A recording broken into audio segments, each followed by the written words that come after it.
back with your next class. In today's class, we are going to discuss another important family, that is family Solanaceae.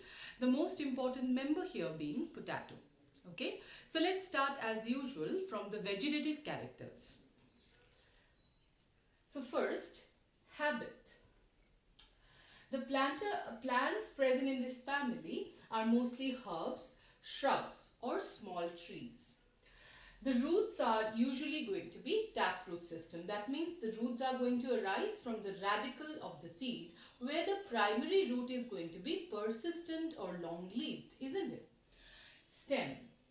The stems are mostly herbaceous and rarely woody, aerial, erect, solid or sometimes hollow, underground stem, the most important being potato. Alright, next, leaves. The leaf shows alternate or spiral phyllotaxy, which I think I have mentioned so many times by now, that here the leaves, each node will give rise to a single leaf, and the leaves arising from adjacent nodes would be in the opposite direction, isn't it? That's why from the topmost view of the plant you get to see a spiral arrangement of leaves. Simple leaves, rarely pinnately compound. Exstipulate means stipules are absent, and venation is of course reticulate. Okay, that being the vegetative characters, next is floral characters, which is of course going to be more important for making the floral formula or floral diagram. First, let us start with the inflorescence again as usual. Solitary, axillary or cymose. Okay, next, flower. The flower is going to be bisexual, which I have told you in like all the families we are going to discuss in your syllabus. The flowers are going to be bisexual. Actinomorphic, that is radial symmetry.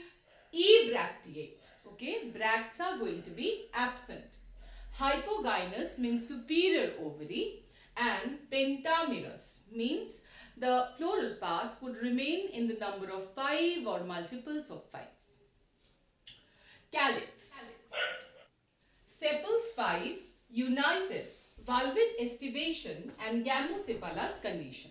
Okay, gamosepalous means here the sepals are going to be fused with one another. Okay, that you already know, but I was just trying to remind you because this is just a revision of the whole chapter. So when we discuss families, we kind of revise the whole chapter with you. Okay, corolla.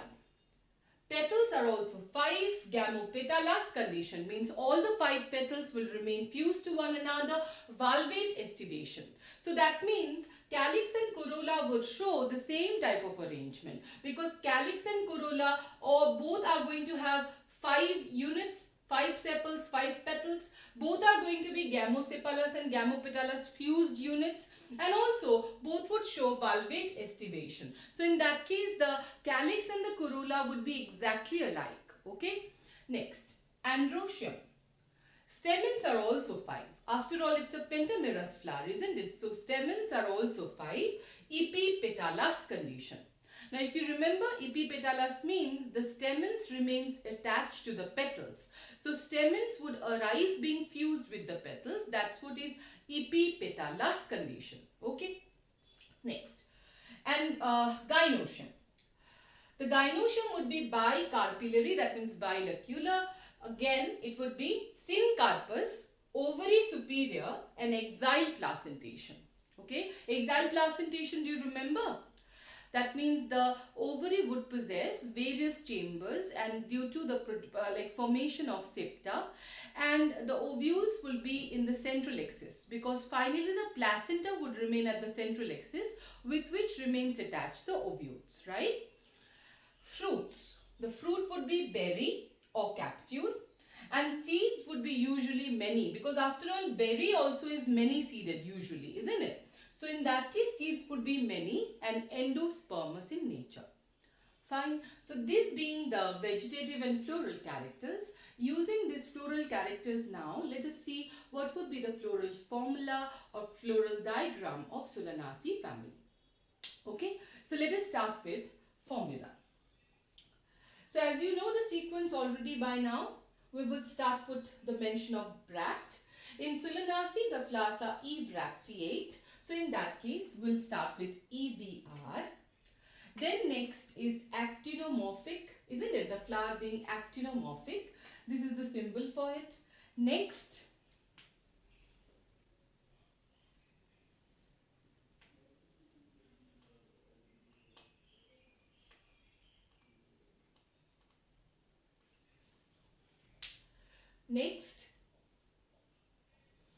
bisexual, isn't it? The flower is going to be bisexual. So that is the symbol for it. So bract, symmetry, sexuality.